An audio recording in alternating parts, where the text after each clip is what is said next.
السلام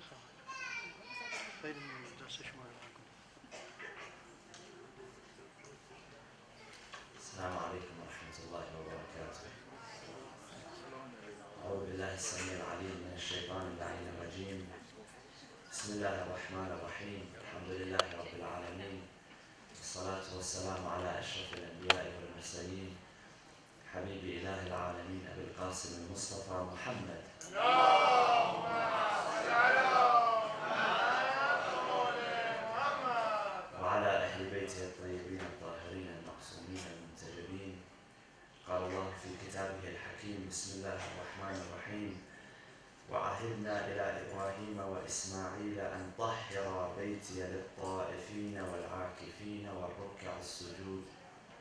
صدق الله العلي العظيم. وصلى على محمد وآل محمد. اللهم صل على محمد وآل محمد.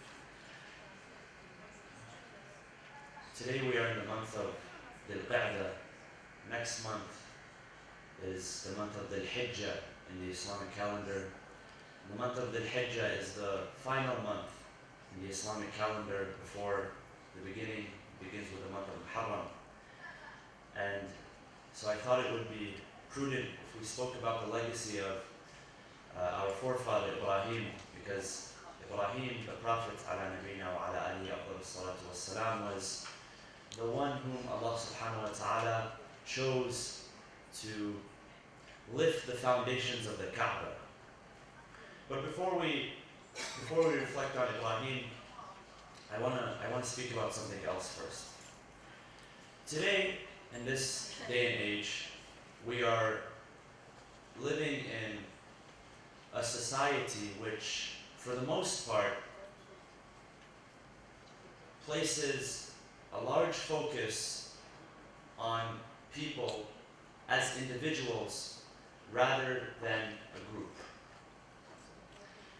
This is one of the underlying tones of pop culture, popular culture, that we are surrounded with. And when I speak about popular culture, I'm not talking about American popular culture or Western popular culture. This is all around the world. In fact, you might see more of an emphasis of this in Muslim majority countries than in this country. And what I mean by that is that you are taught to look after yourself and take care of yourself, and your concern is yourself. You are the priority. And then everyone else is secondary.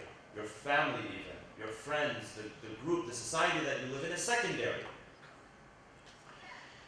And this is accentuated, meaning it's made more prevalent by things such as the use of social media. Now, social media isn't all evil. It's not all evil. But the way social media is geared, especially today in the population that it targets, because social media, the platforms, the interface, if you've noticed, even down to the colors that they use, are all geared primarily for a certain audience, a certain age range, a certain age group. Anyone can use it, whether you're 15 years old or whether you're 90 years old, you can use it. But it's geared specifically towards a certain age range, and that age range is one which is very vulnerable. It's molded easily. And so, what comes with social media? Now, you can connect with your family members across the globe, which is very good. But a lot of people, especially at a certain age, they don't know exactly how to use social media. So, a lot of social media, one of the general undertones of it is that it is about you, what you did. So I post what I'm feeling. I wake up in the morning. If I had breakfast, my wife didn't make good breakfast, automatically that changes my emotions and my attitude, and so I post how I'm feeling about the world because of my attitude, my behavior. Or you tweet something in 140 characters, or you post a picture of something. It's all about what you did, where you went, who you saw, what you ate. And even if you have the same breakfast 7 times in the same week, every time one picture needs to be taken, because somehow it's different on day 2 than it is on day 3. It's all about what I did. And so this idea of the individual and what you do is very important. It is accentuated with the use of social media. Now, one of the terms which is related to this, what I'm talking about, and that is that you are important. You have to take care of yourself. You have to be self-absorbed, and you have to love yourself, is narcissism, if you've heard this term, narcissism. And narcissism, it comes from, they say that it's in Greek mythology, there was a young man named Narcissus, and he looked inside a pond of water, and he saw a reflection of himself. And when he saw a reflection of himself, he fell in love with himself. And so he was full of pride, and he was full of joy, and he was absorbed in himself. You know, sometimes when you look in the mirror and you look really, really nice, you know, you've put on a really good suit or a really good outfit, you know, you're well groomed, and you look at the mirror and you say, wow, you know, I look good today. There's something about me today. And your pride and your self-esteem, it inches up a little bit based on the appearance of yourself. You look at yourself in the mirror and you say, wow, you know, you look good today. You're going to accomplish something today. Now, this attitude is not completely evil. In fact, you can go online today and you can take a test. I think it's called the narcissist test or something like that. And it will, based on the questions that it asks you, it will detect how much self-love you have, how much self-absorption you have. And not all of it is bad, because there is a healthy type of narcissism, and that's the type where you are confident in yourself. You have self-confidence. You know that you're able to achieve something. You have a goal, you want to achieve that goal, and you are confident that you can achieve that goal. This is healthy narcissism. And then there is extreme narcissism. And this is where you love yourself so much, and you are absorbed in yourself so much that you are willing to manipulate other people in order for you to get what you want. So if I want money, for instance, I will, and I love myself, and you know, so on and so forth, I'm willing to manipulate other people in order to reach that goal. This is an extreme and unhealthy form of narcissism. And unfortunately, being raised in societies, you know, in pop culture today, we are taught to focus a lot about ourselves. What your concern is, what you love, what your desire is, and not so much about what other people want. And it's important to realize that one of the things which Islam did was that it flipped the equation. And so instead of individuals becoming important, societies became important, communities became important. And the concepts which were introduced in Islam were for the betterment of not individuals, but rather the betterment of societies. And it's important to understand that. Because if we don't look at society as a whole, and the benefit of society as a whole, there's things that we might not understand. I'm a safe driver, okay? I abide by the traffic laws, I don't speed. But I understand that there has to be limitations. There has to be a speed limit. There has to be a stop sign where I have to stop. Why? Because I'm not the only person that lives in this society. I'm not the only person that lives here. If I look at it from myself and only myself as an individual, then it wouldn't make sense. But when you look at a community, when you look at a group, when you look at a country, when you look at many inhabitants, then these restrictions and limitations begin to make sense. Likewise with taxation. Taxation is the same thing. Why does my money have to go to an authority? When you look at it as an individual, especially in Islam, when you look at the idea of zakat, for instance, and the way that zakat was there in order to tax those who are able to pay the tax, and then provide for those who did not have the means to sustain themselves. So it's important to look at things not on an individual level, but on a community level. And so this is what Islam did when it was introduced. And so Islam promoted the idea of the benefit of society over the benefit of the individual, while still preserving the rights of that individual. as an example, one of the things, and I think I've mentioned this a few times before, if you look at the early life of the Prophet Muhammad sallallahu alaihi wasallam.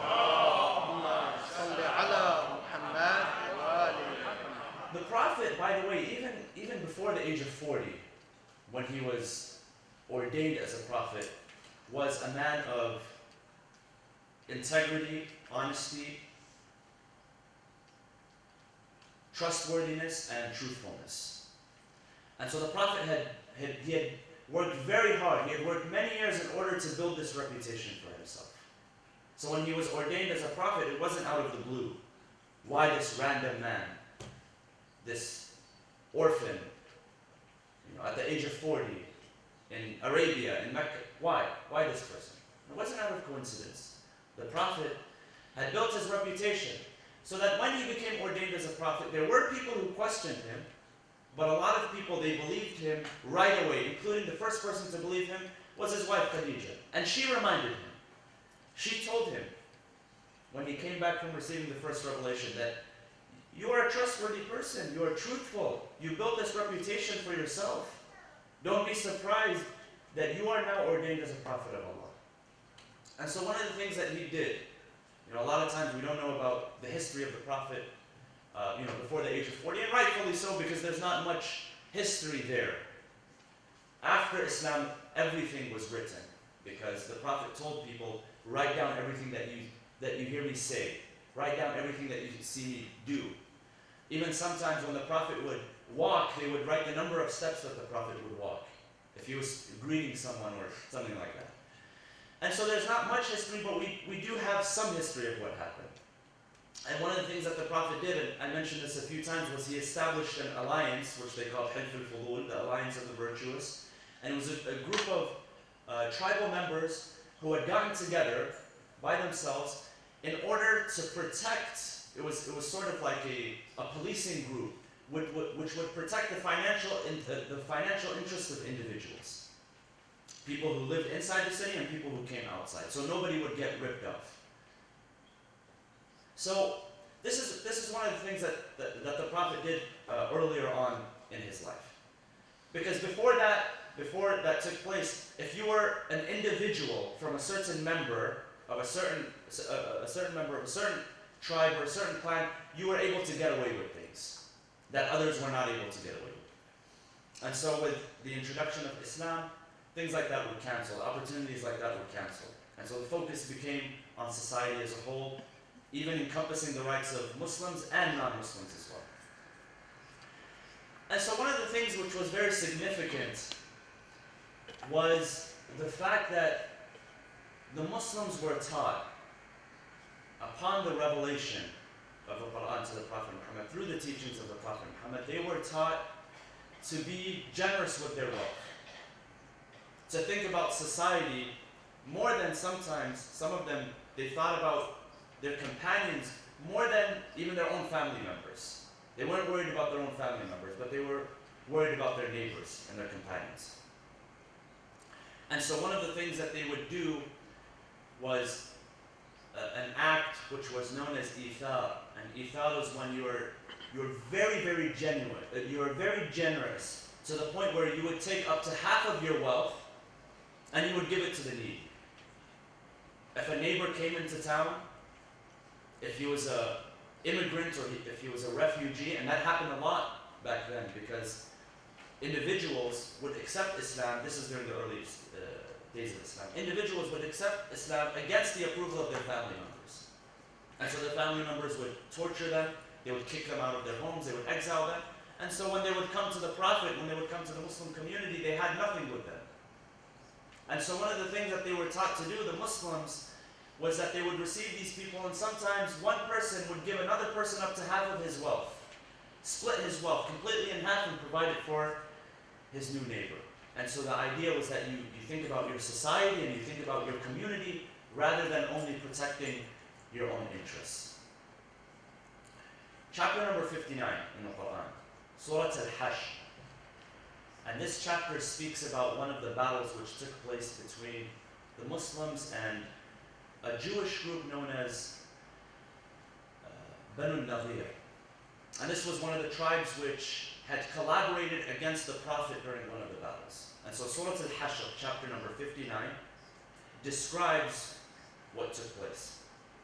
And in one of the verses, Allah subhanahu wa ta'ala speaks about the Ansar. And who were the Ansar? The Ansar were the people who were in Medina, who were residents of the city of Medina, who accepted the Muslims when they came from Mecca. And then, not only does the Quran speak of the Ansar, but it spoke about the Muslims who migrated, and then they became the Ansar for other people who were coming to them. Because this is a few years after. A few years after the migrants, the Muslims were settled in, they became hosts to other migrants who were coming in. Does that make sense? So, in chapter number 59, Allah subhanahu wa ta'ala speaks about these people. وَالَّذِينَ تَبَوَّأُوا الدَّارَ وَالْإِيمَانَ. He talks about the people who took abode in Ad-Dar. Ad-Dar referring to Medina, the home.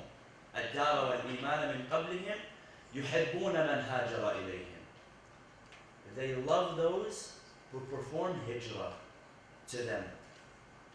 They love the migrants and they love the refugees. This is the attributes of the believers, Allah is saying in the Quran. يُحِبُّونَ مَنْ هَاجَرَ إِلَيْهِمْ وَلَا يَجِدُونَ فِي صُدُورِهِمْ حَاجَةً مِمَّا أُوتُوا وَيُؤْثِرُونَ عَلَىٰ أَنفُسِهِمْ وَلَوْ كَانَ بِهِمْ خَصَاصَةٌ. That they love the people that come to them. They welcome them with open arms.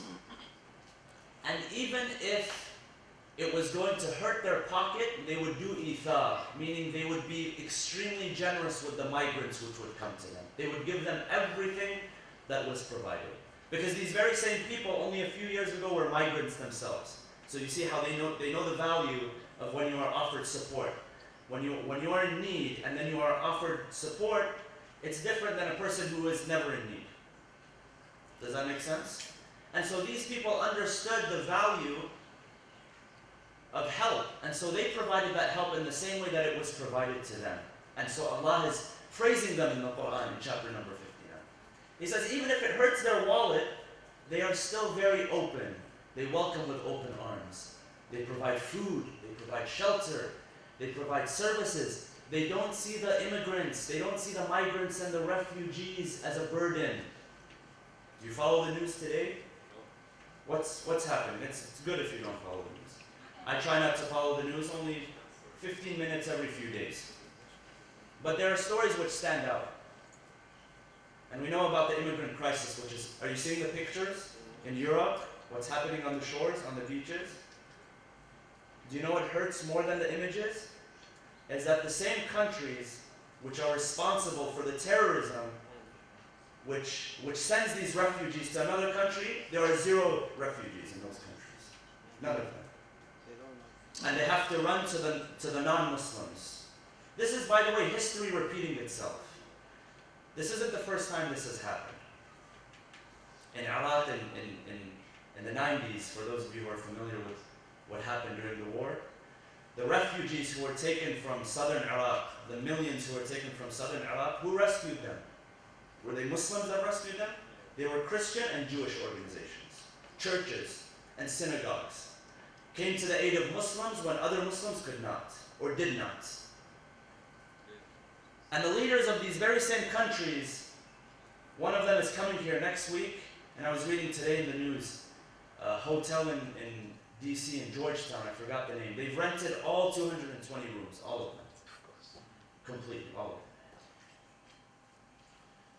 Ask them, how do you feel about these migrants? How do you feel about the immigrants and these refugees? Where are they in your countries? Why is it that they have to float ashore as dead bodies on the shores of Europe and other countries? Why? The Quran is saying that the believers, the true believers, are the ones that welcome the migrants, the immigrants, with open arms. And even if it hurts them. Now this is what's funny, is if they were allowed to the migrants in their countries, it wouldn't hurt their pockets at all. Not one bit.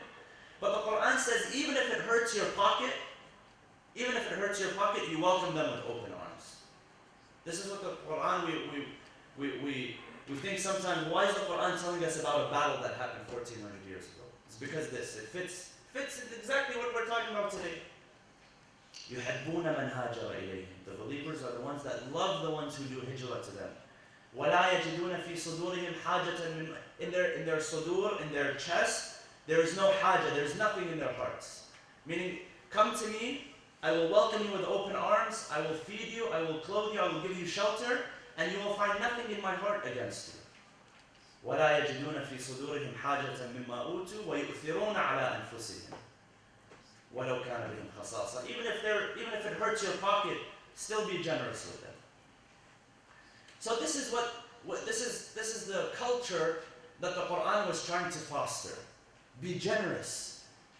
And sometimes you don't only have to be generous with your money. Not everybody wants your wealth. Not everybody's after your money, after your pocket. Some people, they just want some time with you. Some people, they just want your admonishments. Some people, they just want your encouragements. So the idea is, be generous, not only with your wealth, but with everything that Allah subhanahu wa ta'ala has given you. So, the Quran came to foster a culture of sharing, a culture of giving, a culture of producing, a culture of contributing.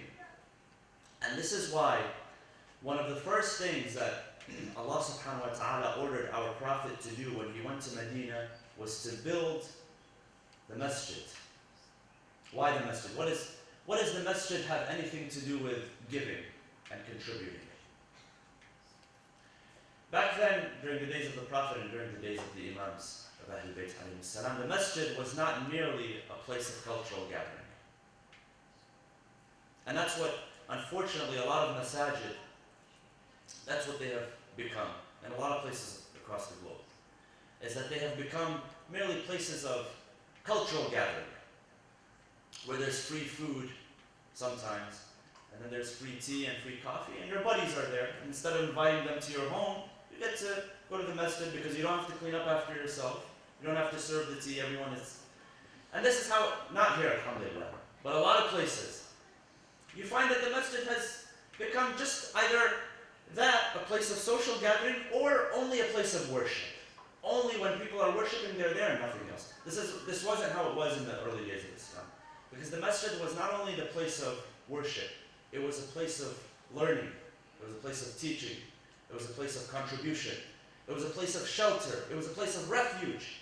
Till today, if you go to Medina, the masjid of the Prophet, for those of you who have been there, there is the area where there is the home of the Prophet, where the Prophet is buried, where Fatima Zahra is said is one of the locations, either there or the Baqi' where she is buried, the home of Fatima.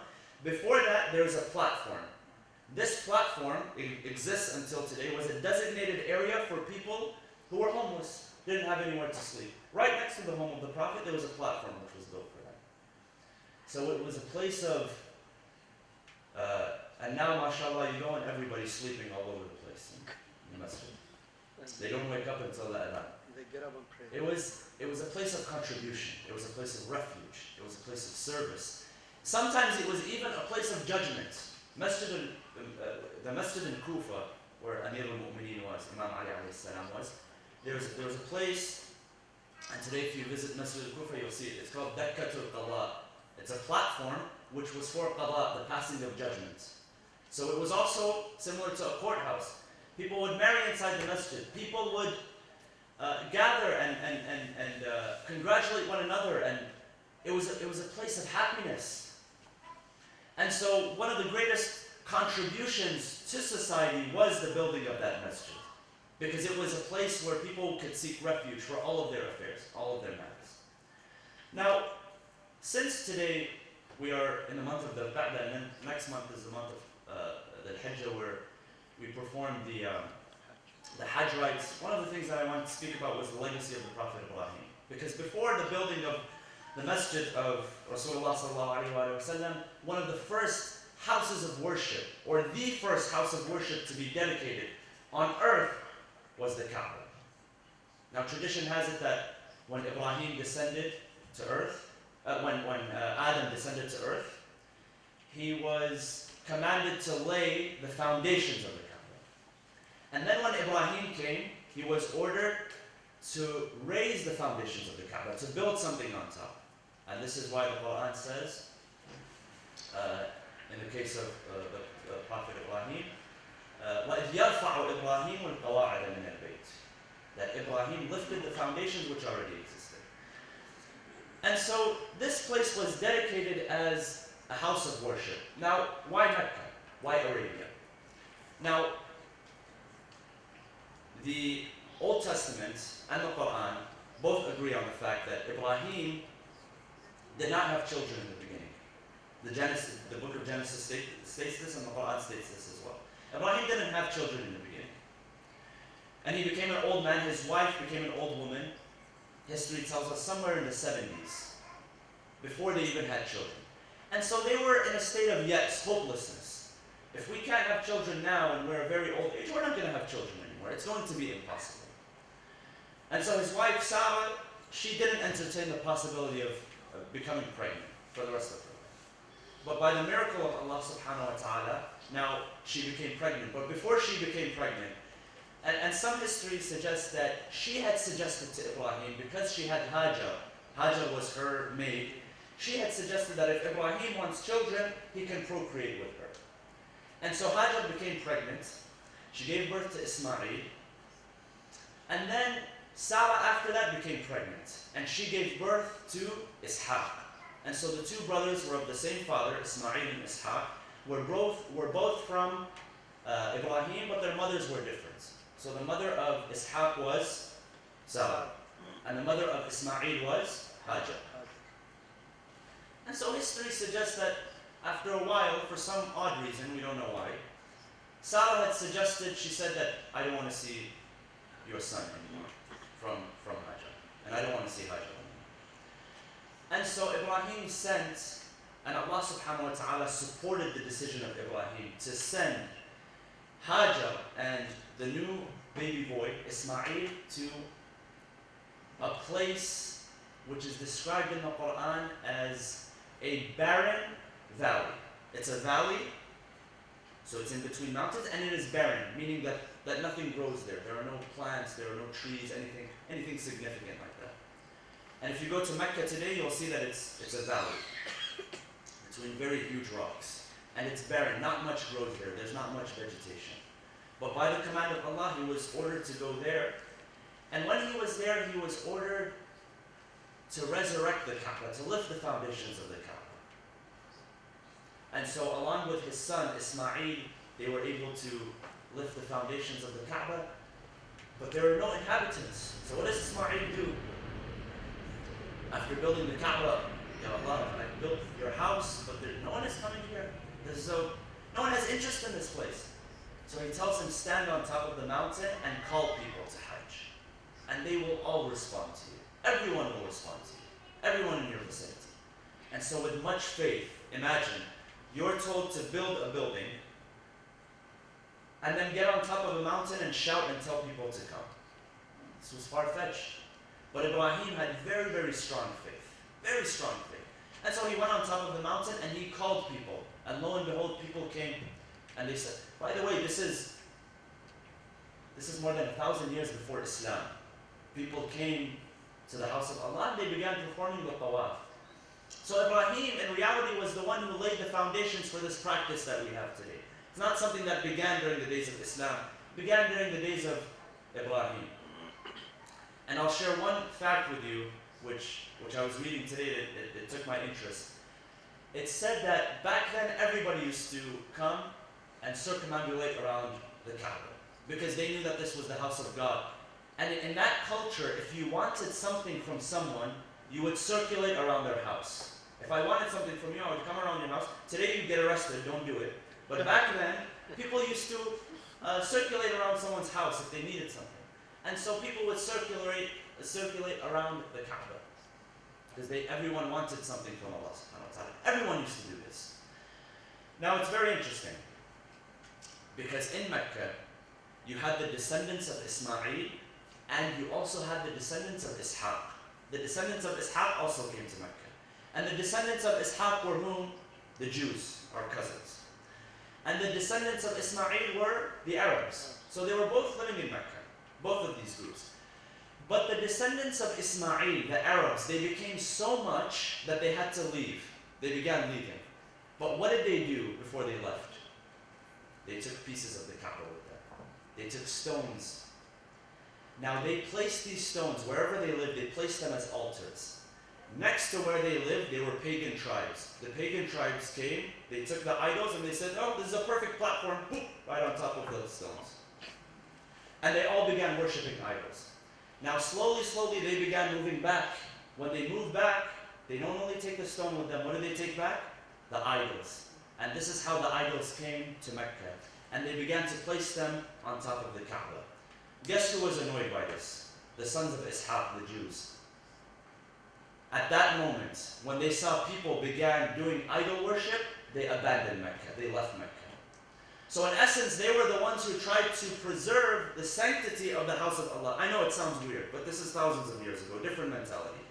They were the ones who tried to preserve the worship of Allah subhanahu wa ta'ala around the Kaaba.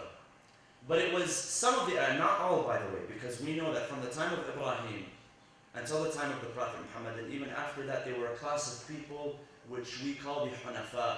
The Hunafa were people who were monotheistic. They always worshipped Allah, generation after generation. They never associated any idols. The Prophet Muhammad was from one of the Hunafa, never prostrated to an idol, him and his family members. And so it was interesting because the Jews were the ones who preserved the worship of Allah subhanahu wa ta'ala around the Kaaba. But anyways, Ibrahim was the one who began this service for Allah subhanahu wa ta'ala. And today, when we follow in those footsteps, when we perform the Hajj, we are truly following in the footsteps of not only our Prophet Muhammad sallallahu alaihi wasallam, but this is a legacy which goes back to the Prophet Ibrahim, and the city of Mecca was honored even during the days of the Prophet Adam. So we ask Allah subhanahu wa ta'ala to allow us to be among those who are gifted with this very significant journey in our lives, inshallah. Bismillah ar-Rahman ar-Rahim. اللهم اغفر للمؤمنين والمؤمنات والمسلمين والمسلمات الأحياء منهم والأموات تابع بيننا وبينهم بالخيرات إنك مجيب الدعوات إنك قاضي الحاجات إنك على كل شيء قدير برحمتك يا أرحم الراحمين وصلى الله وسلم على سيدنا محمد وعلى أهل بيته الطيبين الطاهرين.